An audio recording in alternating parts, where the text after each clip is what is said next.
Então, o Corsão, enfim, ainda sou iniciante nos estudos de sua obra, penso que uns 3, 4 anos lançar um curso sobre ele, mas realmente é um autor especial, né? Realmente um escritor brasileiro do mais elevado nível. E nós vamos ver então nesse livro dele aqui, que ele escreve sobre o Chesterton, 3 alqueires e uma vaca, alguns comentários. Esse livro, na verdade, vai nos acompanhar durante todos os módulos, né? Nós vamos ver a primeira parte, são 5 partes a divisão do livro, então nós vamos ver mais a primeira parte dele, que é onde a gente vai conseguir entender melhor como Chesterton foi interpretado aqui no Brasil, né? Como foi divulgado, difundido, já que o Corsão foi o primeiro grande difusor, assim, de verdade, né? E entendia muito o pensamento de Chesterton.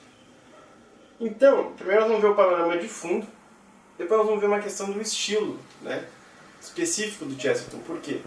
Não basta só conhecer a história.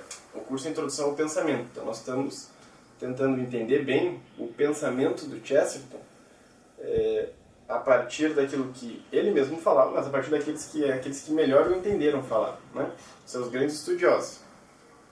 Então, a primeira coisa, né, que o Corsão vai falar é sobre a questão do humanismo de Chesterton, uma questão específica, principalmente como Chesterton via o homem, né? O modelo de homem. A gente vai ver bem isso na questão do módulo do homem eterno, mas nesse caso aqui específico, o Chesterton tenta trazer com que nós sejamos homens novamente, ou seja, o mundo está tão enlouquecido, né?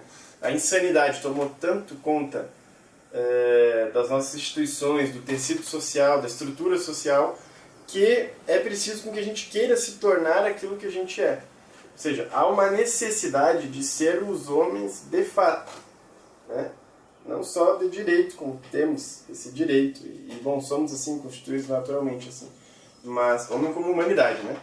Mas o fato é que nós precisamos nos tornar novamente aquilo que de fato deveríamos ser, aquilo que de fato somos, né? Então, isso é um pouco confuso, mas no sentido, por exemplo, de usar a razão para a realidade, né? O próprio Chesterton disse no Ortodoxia que um louco é aquele que perdeu tudo menos a razão. Mas a gente sabe que a inteligência, né, o intelecto, ele é que é o principal diretor da vida humana, através da virtude da prudência. Então, o uso da razão para o real é uma coisa que é muito importante para Chesterton, ou seja, sempre a solução está na realidade, está em enfrentar a realidade, em viver a realidade. Até uma vez perguntaram para Chesterton aquela pergunta, né, se você fosse parar numa ilha deserta,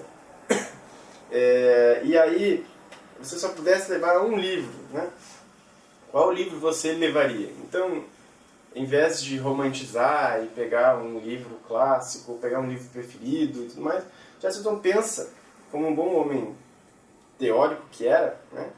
Ou seja, quando Roma está pegando fogo, você não adianta ter um homem prático, um pedreiro, um violinista, você precisa ter um homem teórico. Ou seja, Roma está pegando fogo, você precisa de um cara que invente teoria hidráulica para poder apagar o fogo. Então, como um bom homem teórico que ele era, o livro que ele levaria era o Manual de Construtores de Barcos, né? Ou seja, ele com certeza daria um jeito de sair daquela ilha, de enfrentar a realidade, ou seja, de vivê-la de fato, não de ficar escondido no mundo virtual, né?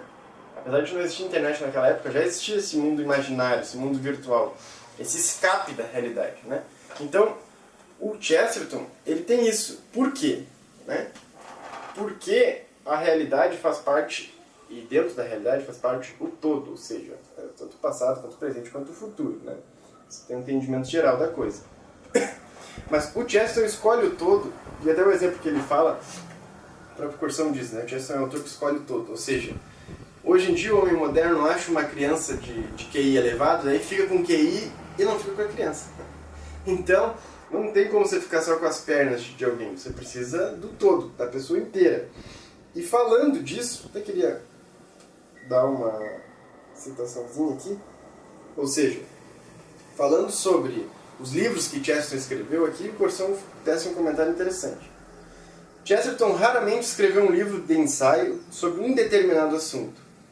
diferindo nisso por vocação do filósofo, obrigado a uma sistematização. Não tem, por exemplo, um tratado sobre a família, mas tem em todos os seus livros, inclusive nas novelas policiais, as mais ricas descobertas sobre esse problema.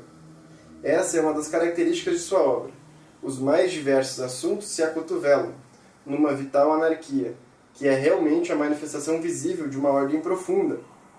Poderíamos dizer, em outras palavras, que os mais diversos assuntos se acotovelam porque não são diversos. Ou seja, o próprio Chesterton pensava assim, se eu não sou capaz de escrever sobre a verdade a partir de todas as coisas que eu vejo, ou seja, se eu não sou capaz de escrever sobre todas as coisas para englobar um assunto geral e ir para o uno, para a unidade, logo eu não tenho capacidade suficiente para ser um bom escritor. Então, o Chesterton não era só um bom escritor, o próprio Corsão fala isso. Não é que assim, eu estou falando de um grande escritor, escreveu uma obra vasta. Não, você está falando de um escritor de qualidade, de alguém que realmente mudou não digo a realidade, né? Não acabou alterando, mas contribuiu para a formação da Inglaterra, para a formação do homem como um todo.